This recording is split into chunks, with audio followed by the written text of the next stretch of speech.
Hello friends, Shashi Agarwal channel के अंदर मैं डॉक्टर शशि अग्रवाल आप सबको वेलकम करती हूँ। और आज का जो हमारा टॉपिक है that is a very significant, क्योंकि बहुत से बच्चों के मन के अंदर ये इच्छा होती है कि इच्छा जो है क्वेश्चनिंग होती है, अब हमने +2 कर लिया, हम क्या करें। अब जैसे +2 कॉमर्स किया है तो बच्चे जो है ज़्यादातर जो है सीए फाउंडेशन के अंदर ही जाते हैं। बट कई बार जिन लोगों ने क्या होता है कि जैसे मेडिकल कर रहे हैं या नॉन मेडिकल कर रहे हैं, वो अपना गोल अचीव नहीं कर पाते, तो उनको लगता है कि हम लोग भी सीए फाउंडेशन के अंदर कर लें। तो कई बार उनको वहाँ पे बहुत डाउट्स होते हैं कि हम लोग एलिजिबल है या नहीं है। जिस बंदे ने भी +2 पास किया हुआ है वो बंदा जो है एलिजिबल है, सीए फाउंडेशन के अंदर जो है वो अपनी इनरोलमेंट करवा सकता है। और यहाँ पे देखो एफर्ट्स तो करना ही पड़ता है। अगर हमने +2 कॉमर्स किया है तो ये नहीं है कि मुझे एफर्ट्स नहीं करने पड़ेंगे, क्योंकि मुझे अभी भी याद है कि जब हम लोगों ने बीकॉम कर रहे थे तो उस वक्त हमारी क्लास के अंदर भी कुछ बच्चे आर्ट्स बैकग्राउंड से आए थे और उनको लगता था कि हम लोगों को ज़्यादा आता है, क्योंकि हमें जो कॉमर्स के बच्चे होते हैं उनको टर्म्स पता होती है, लेवल जो होता है उतना ही होता है। बस थोड़ा सा ये होता है कि जो अदर बैकग्राउंड से आते हैं उनको थोड़ा सा एफर्ट ज़्यादा करना पड़ता है। बट अगर वो एफर्ट सही करते हैं तो definitely they will be more successful. तो इस वीडियो के अंदर क्या है कि पूरा कंप्लीट पैकेज है, पूरा कंप्लीट डिटेल है कि किस तरह से आप सीए फाउंडेशन के अंदर जो है इनरोलमेंट कर सकते हो, क्या पेपर्स होते हैं, क्या एलिजिबिलिटी है, किस तरह से हमने इस सीए फाउंडेशन को जो है क्लियर करना है। और उसी तरह क्या है कि मेरे 2 चैनल हैं, एक ब्लॉग भी है www.gargshashi.com जिसके अंदर मैं रिटन नोट्स प्रोवाइड करती हूँ। शशि अग्रवाल चैनल के अंदर अप्रॉक्सीमेटली 1700 से ज़्यादा वीडियोस हैं।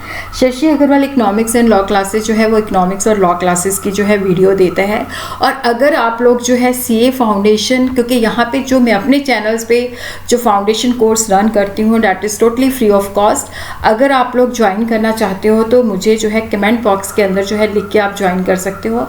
यहाँ पर मुझे अगर लगता है कि सफिशिएंट नंबर जो है हो गया है तो कंप्लीट हम जो सीए फाउंडेशन के 3 सब्जेक्ट्स, मैथमेटिक्स को छोड़ के उसके अंदर भी मैं स्टैटिस्टिक्स का पार्ट करवाऊंगी। तो वहाँ पे आपको कंप्लीट जो है सीए फाउंडेशन की मैं आपको फ्री ऑफ कॉस्ट जो है इन दोनों चैनल्स के अंदर जो है free of cost coaching provide करूंगी, प्रोवाइडेड कि आप लोग मुझे कमेंट बॉक्स के अंदर लिखते हो कि हम लोग आपसे सीए फाउंडेशन करना चाहते हैं। तो अब हम क्या है कि देखो सीए फाउंडेशन के बारे में जो भी हमारे डाउट्स हैं कि सीए फाउंडेशन होती क्या चीज़ है, पहले इसको हम कॉमन प्रोफिशिएंसी टेस्ट कहते थे। तो यहाँ पे जो सीए फाउंडेशन जो है ये एंट्री लेवल एग्ज़ाम है। जब हमने चार्टर्ड अकाउंटेंट बनना है तो डेफिनेटली 3 स्टेजेस के अंदर है कि पहले हम फाउंडेशन लेवल क्लियर करते हैं, फिर उसके बाद हम इंटरमीडिएट, उसके बाद हम फाइनल। तो ये सीए फाउंडेशन जो है that is the entry level exam to become chartered accountant. और ये कौन कंडक्ट करवाता है? Institute of chartered accountant of India. और यहाँ पे देखो ये जो एग्ज़ाम है साल के अंदर 2 बार होता है, मई और नवंबर में होता है। और यहाँ पे नेशनल लेवल पे एग्ज़ाम होता है, इसके अंदर 4 पेपर्स होते हैं। और उसी तरह क्या है कि देखो इस बार जैसे कोरोना वायरस की वजह से क्या है कि ये एग्ज़ाम जो है पोस्टपोन हो गया है। जून 27, 29, जुलाई 1 एंड जुलाई 3 जो है चारों पेपर जो है वो मई वाला सेशन जो है जून के अंदर होगा। और उसी तरह क्या है कि अगर हमने नवंबर एग्ज़ाम के अंदर अपेयर होना है तो हमें जो है 30 जून तक जो है हमें जो ऑफिशियल वेबसाइट है वहाँ पे रजिस्टर करवाना पड़ेगा। और उसी तरह हम देखते हैं कि यहाँ पे जो रजिस्ट्रेशन है वो हमें ऑनलाइन करवानी पड़ती है, लेकिन जो पेपर का पैटर्न है वो ऑफलाइन होता है, पेन एंड पेपर बेस्ड होता है। मीडियम जो है डैट इज़ दी इंग्लिश भी हो सकता है, हिंदी भी हो सकता है। बट जो सेकंड पेपर है उसका जो बी पार्ट है that has to be done in English. और यहाँ पे एलिजिबिलिटी क्या है कि आपने क्लास 10+2 जो है पास किया होना चाहिए। अगर आपने रजिस्ट्रेशन इसकी थ्रू आउट चलती रहती है तो अगर आप +2 के अंदर अपेयर कर रहे हो तो आप रजिस्ट्रेशन जो है करवा सकते हो। और यहाँ पे जो ग्रेजुएट है, पोस्ट ग्रेजुएट है या इक्विवेलेंट क्वालिफिकेशन के हैं तो उनको सीए फाउंडेशन नहीं देना पड़ता। इवन जिन बच्चों ने क्या है कि कंपनी सेक्रेटरी का इंटरमीडिएट लेवल और जो कॉस्ट एंड मैनेजमेंट का जो इंटरमीडिएट लेवल क्लियर किया हुआ है तो वो भी सीए फाउंडेशन के लिए क्या है कि एलिजिबल नहीं है। और उसी तरह नाउ वी विल अंडरस्टैंड कि अगर आपने चार्टर्ड अकाउंटेंट बनना है तो definitely CA foundation, CA inter and CA final you have to qualify. उसके बाद क्या है कि how to register for CA foundation, तो यहाँ पे क्वालिफाई 10+2, फिर उसके बाद हम बोर्ड ऑफ स्टडीज़ जो है उसके साथ रजिस्टर कर सकते हैं। अगर हमने मई के अंदर अपेयर करना है, मई में CA फाउंडेशन का एग्ज़ाम देना है, तो we have to register by December 31st। और अगर हमने नवंबर का एग्ज़ाम देना है तो we have to register by June 30th। तो यहाँ पे जब आप रजिस्ट्रेशन करवा लेते हो तो उसके बाद 4 मंथ स्टडी पीरियड जो है कंप्लीट करना पड़ता है, उसके बाद आप CA फाउंडेशन का एग्ज़ाम दे सकते हो। और यहाँ पे जब आप CA फाउंडेशन का एग्ज़ाम दे रहे होते हो तो उस वक्त क्या होता है कि आपने +2 का एग्ज़ाम जो है पास कर लिया होना चाहिए। और यहाँ पे जब हम CA फाउंडेशन क्वालिफाई कर जाते हैं तो उसके बाद जो है हम इंटरमीडिएट जो है एग्ज़ाम उसके लिए रजिस्टर करवाते हैं।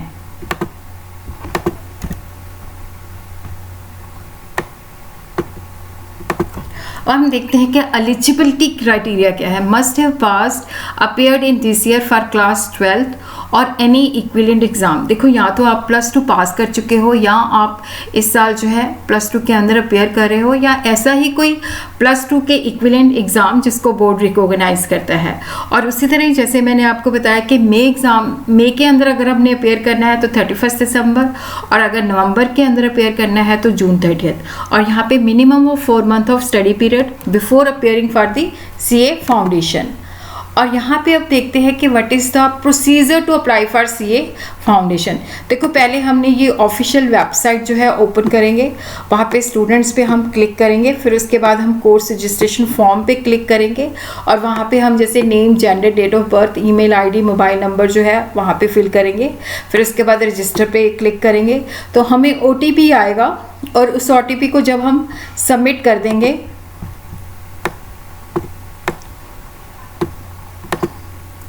तो वहाँ पे जो है मैसेज होगा कि हमें जो है अब अपनी जो रजिस्टर्ड ईमेल आईडी है और पासवर्ड है उससे लॉगिन करना पड़ेगा। तो यहाँ पे हम अपना यूज़र आईडी और पासवर्ड जो है गिवन फील्ड के अंदर दे देंगे और यहाँ पे जब हम लॉगिन करेंगे तो उसके अंदर जो डिटेल्स उन्होंने मांगी है वो हमें फिल करनी पड़ेंगी रजिस्ट्रेशन फॉर्म के अंदर। और उसके बाद अगली जो वीडियो है उसके अंदर मैंने बताया कि कौन से डॉक्यूमेंट जो है आपने स्कैन कॉपी जो है उसकी अपलोड करनी है, वहाँ पे आपने सेव कर देना है, अप्लाई कर देना है। फिर उसके बाद आपने पेमेंट और प्रिंट आउट ले लेना है। और यहाँ पे देखो जो एप्लीकेशन जो आपकी रजिस्ट्रेशन फ़ी है ये आप जो है ऑनलाइन भी जो है इसको सबमिट कर सकते हो, visa, master card, debit card, RuPay card, net banking के थ्रू। तो पहले हमने जो है रजिस्ट्रेशन फ़ी पे करनी पड़ती है। तो यहाँ पे एप्लीकेशन फ़ी जो होती है जब हमने एग्ज़ाम के अंदर अपेयर करना होता है तो उससे कुछ देर पहले जो है हमने उसको जमा करवाना होता है।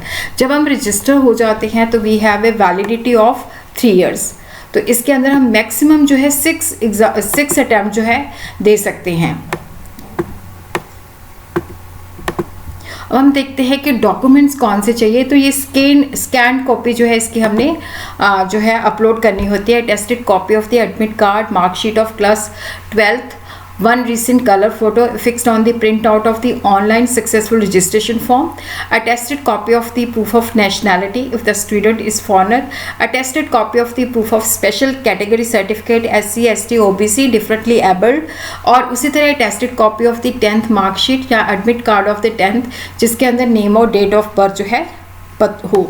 और उसी तरह हम देखते हैं कि देखो रजिस्ट्रेशन फ़ी जब हम रजिस्टर करवाते हैं तो ये रजिस्ट्रेशन फ़ी हमने डिपॉजिट करवानी होती है, ऑनलाइन सब जमा करवानी होती है। तो यहाँ पे जो प्रॉस्पेक्टस है उसकी फ़ीस जो है 200 है, फाउंडेशन रजिस्ट्रेशन फ़ी जो है 9000 है। अगर हमने स्टूडेंट जर्नल जो है ये ऑप्शनल है 200 है। अगर मेंबर का जो जर्नल है उसको सब्सक्राइब करना है तो ये भी ऑप्शनल है, ये दोनों 1 ईयर के लिए है। तो ये फ़ीस जो होती है ऑप्शनल होती है। तो यहाँ पे टोटल जो है 9800 है, जनरली स्टूडेंट्स करवाते ही हैं। और उसी तरह क्या है कि अगर फॉरेनर है तो उसको $US के अंदर जो है डिपॉजिट करवाना पड़ता है। प्रॉस्पेक्टस है तो $20, फाउंडेशन रजिस्ट्रेशन फ़ी है $700 और जो स्टूडेंट का जो जर्नल है उसका $20 और उसी तरह जो मेंबर का जर्नल है उसका 40। तो ये 780 जो है टोटलिटी के अंदर है। मैगज़ीन जो है उसकी सब्सक्रिप्शन जो है ऑप्शनल है बट ज़्यादातर स्टूडेंट करवा लेते हैं। और करवानी भी चाहिए। और उसी तरह देखो ये जो है एप्लीकेशन फ़ीस है, इसके अंदर क्या है कि अगर इंडियन सेंटर्स हैं तो वहाँ पे ₹1500 हमें डिपॉजिट करवानी पड़ती है ताकि हम एग्ज़ाम के अंदर अपेयर कर सकें। काठमांडू है, नेपाल सेंटर है तो ₹2200। अगर ओवरसीज सेंटर्स हैं अबू धाबी, दोहा, दुबई और मस्कट है तो वहाँ पे $325। और उसी तरह हम देखते हैं कि जो CA फाउंडेशन है इसके अंदर एग्ज़ाम किस तरह का आता है। देखो इसके अंदर 4 एग्ज़ाम होते हैं। पेपर 1 एंड पेपर 2 जो है सब्जेक्टिव और लॉन्ग क्वेश्चंस होते हैं। पेपर 1 जो है principle and practice of accounting, हर एक पेपर जो है 100 मार्क्स का है।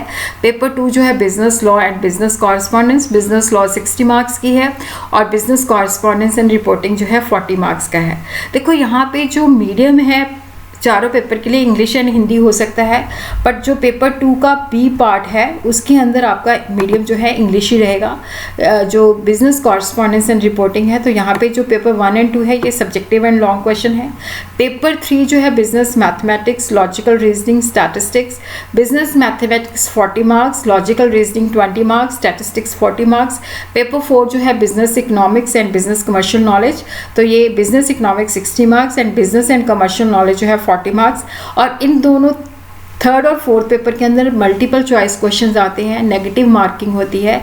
अगर आपने रॉन्ग क्वेश्चन का आंसर दिया है तो 3rd एंड पेपर 4 के अंदर नेगेटिव मार्किंग है, तो जो आपने रॉन्ग क्वेश्चन दिया है उसका 1/4 जो है वो डिडक्ट हो जाएगा।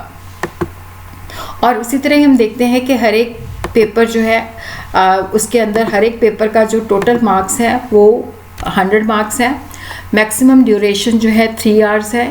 कैंडिडेट जो है इंडिविजुअली हर एक पेपर के अंदर जो क्वालिफाइंग मार्क्स है वो मिनिमम 40 मार्क्स, और अगर आपने CA फाउंडेशन क्लियर करना है तो टोटल आपका 50% मार्क्स इन एग्रीगेट होना चाहिए अगर आपने CA फाउंडेशन क्लियर करना है। और जो CA फाउंडेशन की हम रजिस्ट्रेशन करवाते हैं वो 3 इयर्स होती है। मैक्सिमम फाउंडेशन के अंदर हम 6 अटैम्प्ट दे सकते हैं। CA फाउंडेशन एडमिट कार्ड जो है ये ऑनलाइन जो है ऑफिशियल वेबसाइट के अंदर जो है जो भी एग्ज़ाम जब भी स्टार्ट होना होता है तो उससे पहले जो है 26 डेज़ पहले जो है ऑफिशियल वेबसाइट पे रिलीज़ हो जाता है, और उसी तरह वहाँ पे हमने डाउनलोड कर देना है। और इसकी जो एग्ज़ाम के अंदर जो है हमने हॉल टिकट और वैलिड ID कार्ड के साथ जाना है। जो एडमिट कार्ड होता है उसके अंदर देखो कैंडिडेट का name, roll number, photo, signature etcetera होते हैं। अगर कोई डिस्क्रिपेंसी होती है तो आपको इमीडिएटली ऑफिशियल अथॉरिटीज़ के साथ कंटेक्ट करना चाहिए। रिज़ल्ट जो होता है ये इस ऑफिशियल पोर्टल के ऊपर आते हैं, और जो रजिस्टर्ड स्टूडेंट्स होते हैं उनको मेल और SMS के द्वारा जो है वहाँ पे बताया भी जाता है। तो यहाँ पे हम देखते हैं कि कौन कौन से पेपर हैं। देखो जो फर्स्ट पेपर है that is the principle and practice of accounting 100 marks का है। सेकेंड पेपर जो है that is the business law and business correspondence, business law जो है 60 मार्क्स का है। बिजनेस कॉरस्पॉन्डेंस एंड रिपोर्टिंग जो है डैट इज़ 40 मार्क्स। देखो बाकी जो चारों पेपर्स हैं उसके अंदर इंग्लिश भी हो सकता है, हिंदी भी हो सकता है, लेकिन जो सेकेंड पेपर है उसके अंदर प्योरली इंग्लिश होगा। फर्स्ट एंड सेकंड पेपर है ये सब्जेक्टिव एंड लॉन्ग पेपर्स होते हैं। पेपर 3rd एंड 4th जो है ये मल्टीपल चॉइस क्वेश्चन होते हैं, नेगेटिव मार्किंग भी होती है। जब आप नेगेटिवली आंसर देते हो तो 1/4 जो मार्क्स हैं कट जाते हैं। Business mathematics, logical reasoning and statistics. Business mathematics 40 marks, logical reasoning 20 marks, statistics 40 marks. और उसी तरह हम पेपर 4 के अंदर जो है देखते हैं कि यहाँ पे पेपर 4 के अंदर जो है business economics and business and commercial knowledge. Business economics जो है 60 मार्क्स की है, बिजनेस एंड कमर्शियल नॉलेज जो है 40 मार्क्स की है।